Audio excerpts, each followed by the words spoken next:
Kita kini dalam bahagian kedua untuk modul pertama, penakrifan konsep dan terminologi komunikasi antarabudaya untuk MOOC Komunikasi Antarabudaya.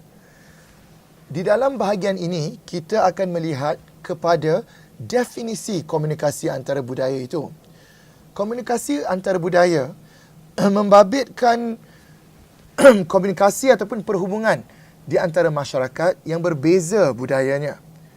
Terdapat beberapa definisi penting yang boleh digunakan. Komunikasi antarabudaya didefinisikan sebagai satu proses simbolik yang melibatkan individu dari budaya yang berbeza mencipta perkongsian pengertian. Terdapat dua scholar ataupun para sarjana yang telah berkongsikan pendefinisian mereka yang boleh digunakan sebagai asas kepada kursus ini.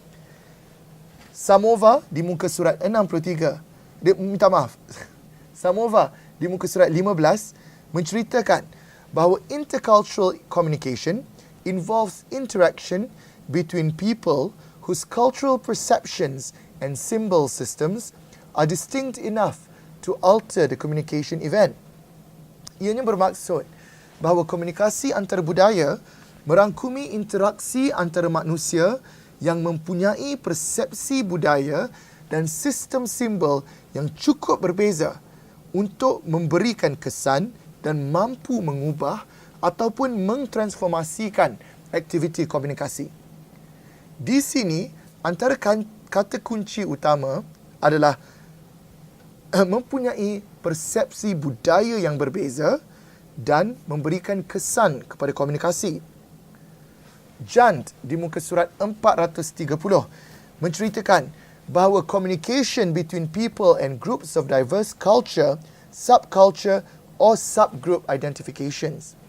Di sini, komunikasi antarabudaya didefinisikan sebagai satu bentuk komunikasi di antara manusia dan kumpulan dari budaya, subbudaya dan subkumpulan yang berbeza. Interaksi di antara mereka yang berbeza budayanya akan memberikan satu kesan yang agak dinamik yang memberikan satu transformasi kepada budaya yang sedia ada. Samova dan Porter mengatakan bahawa intercultural communication occurs whenever a message is produced by a member of one culture for consumption by a member of another culture. A message must be understood. Because of cultural differences in these kinds of contexts, the potential for misunderstanding and disagreement is great.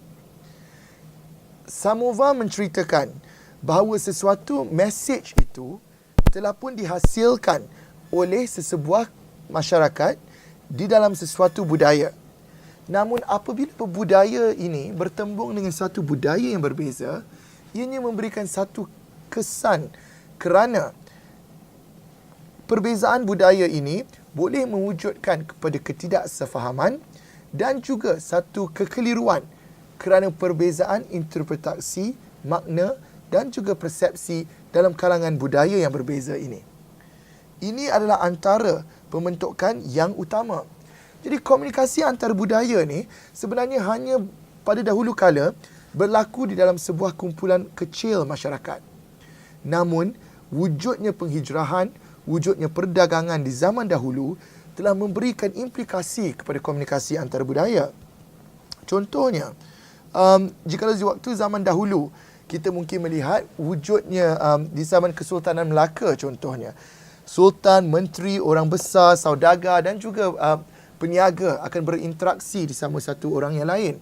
Tetapi dengan perdagangan, apabila datangnya saudagar-saudagar daripada India dan China ke Tanah Melayu, ke bumi Melaka di kala itu, di sinilah wujudnya satu situasi yang berbeza.